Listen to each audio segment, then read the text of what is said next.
Hi, this is Pooka with probably my last beta tutorial. I'm just having a slice of chocolate cake while I do this because Media Molecule loves cake, so do I. So today, going to look at some more in-depth techniques in sculpt mode. Specifically right now I'm going to look at positive and negative shapes, and then we'll look at some things that you can do with the Flecks to create surface texture. So let's see, I'm going to just make a couple of shapes here. I'm going to start off just with a basic white. I'm going to make a big cone, and I'm going to use the grid to make this all line up a little bit better for a clearer demonstration.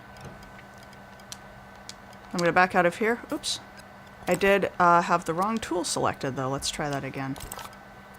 I want to stamp my shape.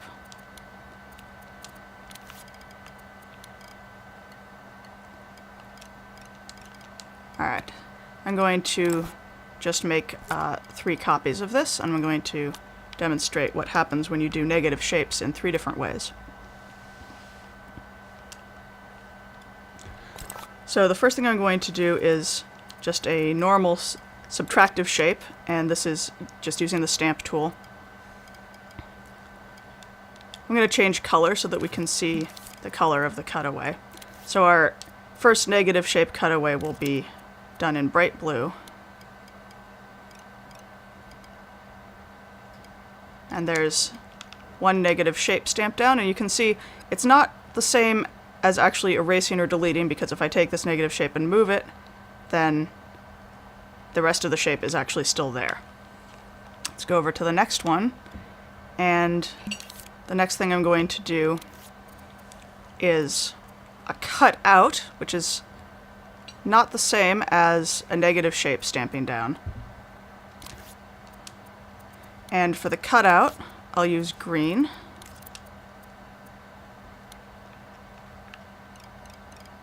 And it up a little bit over to the side here.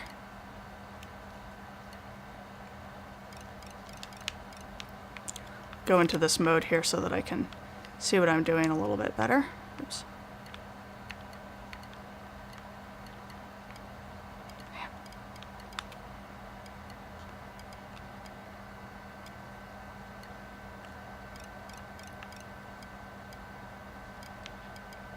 Just having a little bit of trouble lining this up right.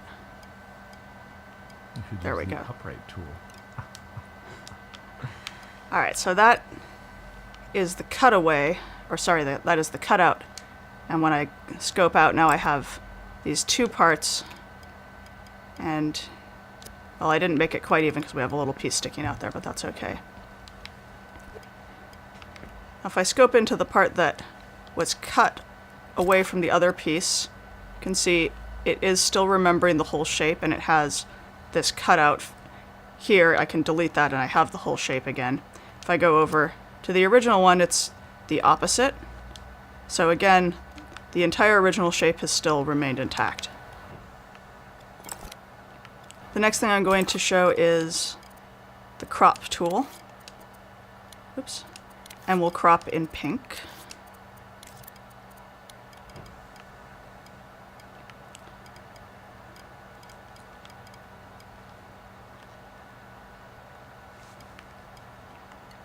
So, cropping that now, if I back out, oops, except that I actually forgot to switch tools, it looks like.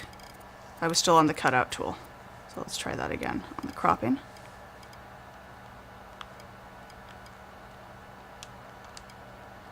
So, instead of 2 parts like in the middle, we only have 1 piece, similar to the first one.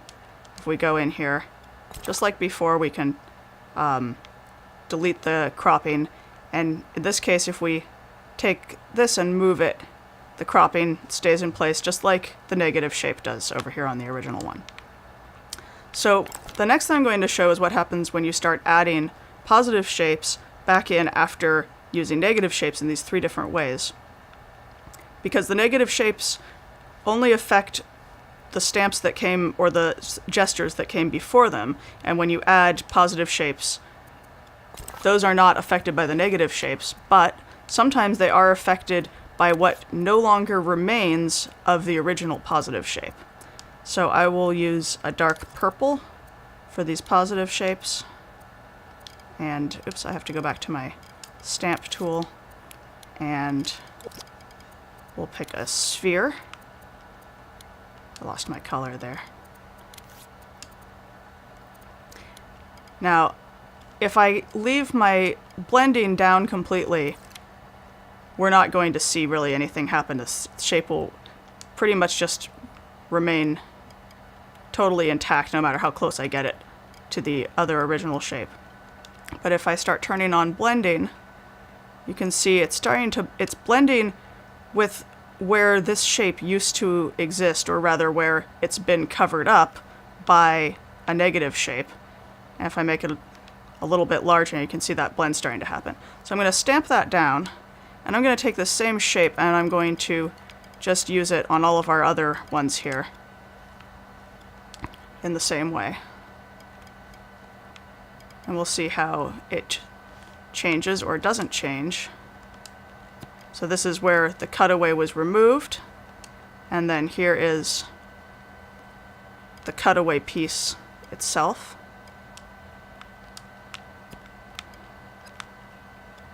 And the cropped shape. So putting this sphere in the same relative location to all of these cutaway shapes. I'm going to back out of here. I'm going to move this a little bit just so that we can see these all a little bit more clearly, and turn off the grid.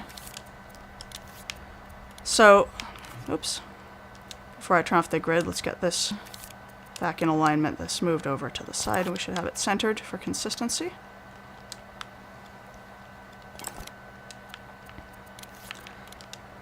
So, using just a negative shape as a stamp, you can see the area of the cone that was covered by the negative shape does still blend with the positive shape of the sphere.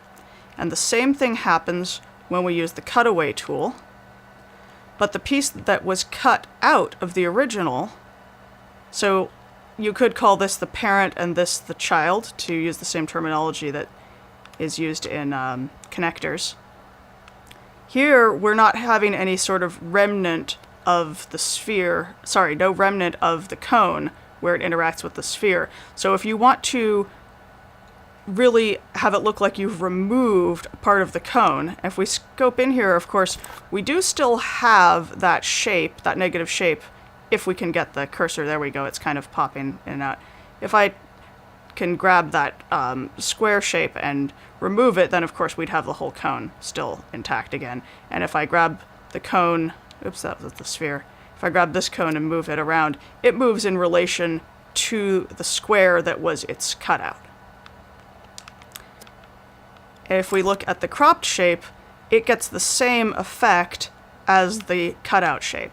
So this is really important to know when you're doing some very detailed sculpting where you're cutting away pieces and soft blending other pieces in. Do you want to have that remnant, that interaction of the parts that were covered by a negative shape, or do you want to avoid that completely? So these are, again, a regular stamp, a part cut out, the part that was removed in the cutout, and a cropped piece. Okay, so the other thing that I want to show is using the coat and style modes, and coat, style, and effect modes. I'll just go over those fairly quickly, and I'm just going to use one of these shapes that I already created. I'm going to move it over here, and I'm going to make it just much bigger so that we can see it a little bit better. And I'm also going to open up its menu, and I'm going to loosen this a little bit so that we can see the flecks in a little bit more detail.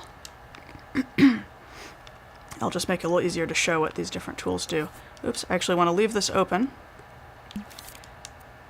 Now in coat mode, everything that you do in coat mode, really it just is the same as these sliders here. So if I go for tint and I start tinting it, you can see that happening there. If I go and I change the hue, you can see the hue slider moving. Apply finish. That one, depends on what finish you select. It's by default it was on its default finish, but if I take the shiny finish or the shiny metal, if I want a really drastic change, I start changing that, you can see those sliders moving. So this is something that you can do either in the coat mode or in the tweak menu, and it really doesn't matter which way you do it, you're going to get the same outcome. It just depends on how you prefer to work. Same thing with the glow, that just affects the glow slider over here.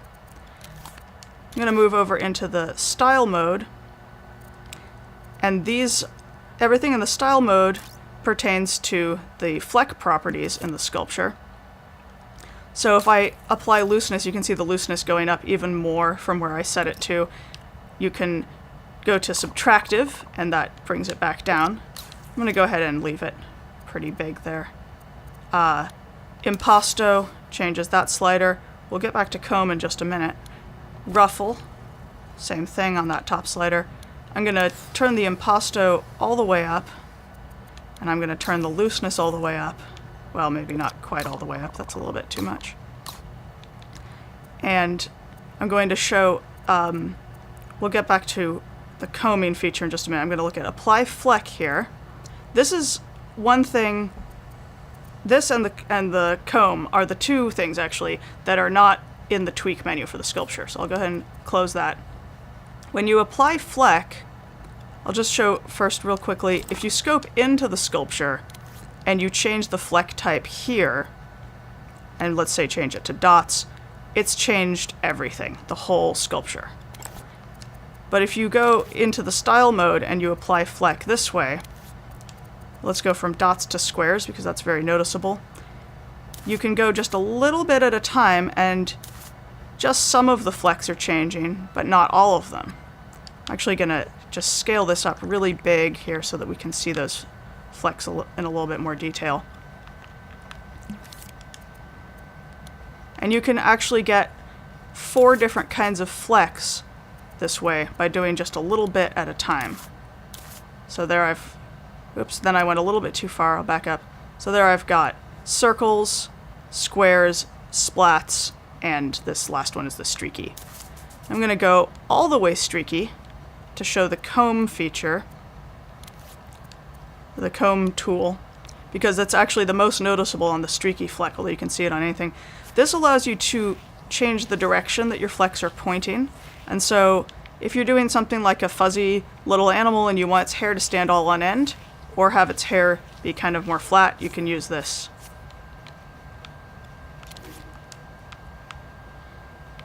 And one other thing that I want to show is, oh, sorry, I didn't do the effects mode.